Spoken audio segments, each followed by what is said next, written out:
jedhanii bara keenya kanaa kan iyyanidha. Bara maaltu akka dhufaa jiru, maalirraa akka gaa jirru, maal akka argaa jirru dubbachuunis dhaga'uunis arguunis bara itti nu jibbisiiserra jirra.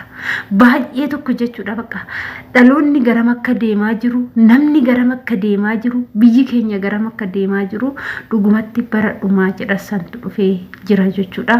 Kanaafuu xiqqaa hanga guddaa kiristaanaa musliimaa beentee osoo hin jedhini gara waaqa keechanitti gara rabbii keechanitti harka bal'isaatii kadhadhaa isiniin jechuu jaaladha. Ashama harka fuunee kabajamtootaaf daawwattootaa hordoftoota walee nageenyi koo kan jaalalaa fi kabajaa bakkaa fi haala jirtan isiniif haa baay'atu.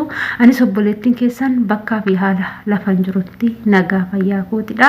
Naguman jiraa jechuu wayya malee bara kanaa wanti guyyaa guyyaan dhageenyu baay'ee ulfaataa jechuudha. Egaa akka bara ilmi haadha birri qumaarati jecha ajjeesu bara ilmi abbaasaa falfala narratti hojjette jechuudhaan ajjeesu keessa geenye jirra. Viidiyoo kana hanga dhumaa daawwadhaa isiniin jechuu jaaladha. Egaa akkas ture dubbiin yeroo darbe viidiyoo hojjedheen ture.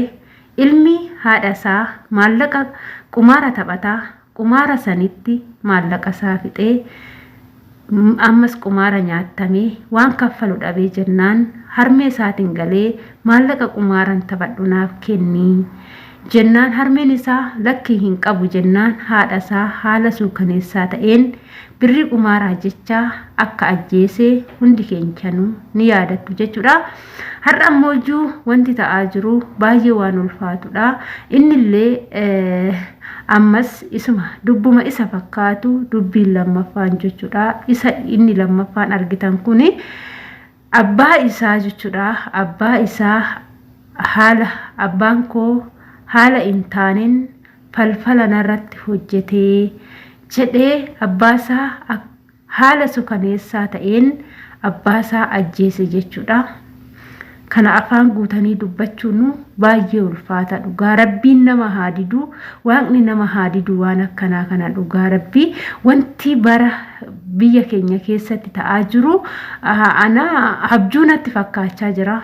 Baay'ee tokko dhaloonni garam deemaa jira, jireenyi garam deemaa jira, ilmi namaa garam deemaa jira kan jedhu gaafii namatti uumaa jechuudha. Egaa kanaafuu jechuudha bara ilmi haadha ajjeesu bara ilmi abbaa ajjeesu irra erga geenye mee maaltu ta'aa jira bara keenya kana maaltu ta'aa jira. Ilmi tokko abbaasaa ajjeesee abbaan koo waan akkanaa natti gochaa jira, abbaan koo akkana na godhee jira jedhee ilma isaatitti abbaa isaatitti eboo dhuqqafachuudhaan ga'ee humnaan qaba jedhee dhiitochuudhaan ajjeesuun kuni baay'ee ulfaata. Barri keenya kun bara dhumaa dhugumatti bara dhumaa ta'ee jira. Amantii qabdaniin hundi keessanuu rabbii keechan kadhadhaa malee waan akkanaa kana dhaga'uun baay'ee akka ulfaatuu fi baay'ee akka nama rifachiisu jechuudha. Maaliif jennaan abbaan ilmi abbaa ajjeese, ilmi haadha ajjeese baay'ee ulfaata jechuudha. Abbaa jechuun gaachana. Ilma isaa guddifachuu jecha halkan barii lafaa ka'ee dalagaa dalagachuuf iddoo hedduu ga'e. Keessattuu yeroo abbootii keenyaa yeroo bara durii jireenyi akkanan jiru maatii meeqatu qasiraa haamee maatii meeqatu xaawulaa baqassee dhala isaa guddifate. Dhala isaa guddifachuu jecha halkan ka'ee xaawulaa faaqa jechuudha. Halkan ka'ee deemee lafa gammoojjii lafa midhaan dura ga'uufaa haama jechuudha. Sababbiin isaa ilmoo isaa san guddifachuuf. Eenyullee taanaan ilma kamuu taanaan ofii keetii guddattee sadarkaa kanarra kan geechu hin jirtu. Ofii keetii dhalattee dhaabbattee nama kan taatee deemtu hin jirtu. Hundumtuu hundee haadha fi abbaarraa dhufa jechuudha. Hundee haadha fi abbaarraa dhufa. Haadha fi abbaa kee hin kabajne yoo ta'e eenyu kabajuu barbaadda yaa obboleessa? Eenyu kabajuu barbaadda yaa obboleetti? Jalqaba kabajaan kan malu haadhaaf abbaadha malee nama biraa miti.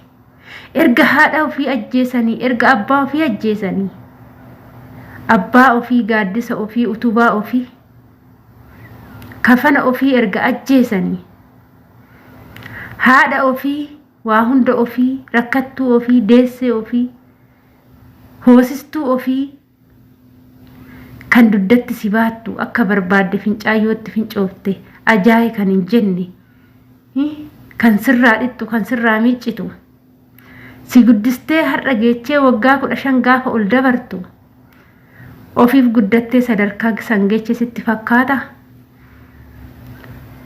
Kan barattee hojii argatte, kan biyyaa baatee biyya ormaa teechu, ofii keetii fi miti of dandeechee kan as geeche, duuba kee waan haatiif abbaan kee jiran, humnaanillee yoo dadhaban, maallaqaanis yoo si dadhaban, eebbas hin dadhaban jechuudha. Yaa Waaqayyo, yaa uumaa keenya, yaa Rabbi, dhala keenya bakka gaarii nuun ga'i, hamaa dhala keenya nuun dhageechisin.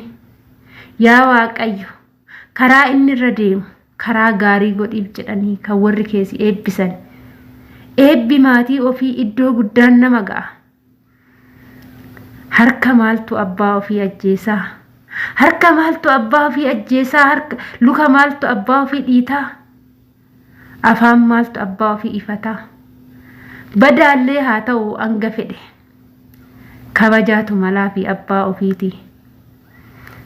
Badduullee haa taatu haati ofii kabajaatu malaa fi haati ofiitillee dhalli ishee gaafa urfa ture maal ta'ee dhalli koo ture jettee sagal karra laalti. Yoo ati baatee mana barumsaa deemtu sa'aatitti galtutti laaqana keessii qopheessitee sahaan irratti kan siin eeddu. Har'a oolman haadhaa ajjechaa ta'e, oolman abbaa ajjechaa ta'e. Bara maal keessa jirraa? Bara akkamii keessa jirraa? Maaloo yaa Waaqayyoo nutuu si kadhanna. Adaraa kee maaloo araara keetiin nu yaadadhu. Dhugaa dhaloonni waan godhu wallaalee jaanja'anii burjaaja'anii waan jedhan wallaalanii safuus dagatanii kabajaas dagatanii. Kabajaan haadhaaf abbaa ofiin kabanye orma kabajanii bu'aa maal qaba? Kabajaan kan dursu kan haadhaaf abbaa ofiiti.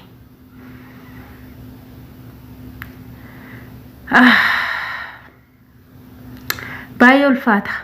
Kabajamtoota hordoftoota koo, ani viidiyoo koo asumarraa nan goolaba. Dhugaa kun keessa namaan nama cabsaa. Viidiyoo biraatiin hanga walitti deemti. Turtiin keessan turtii gaarii.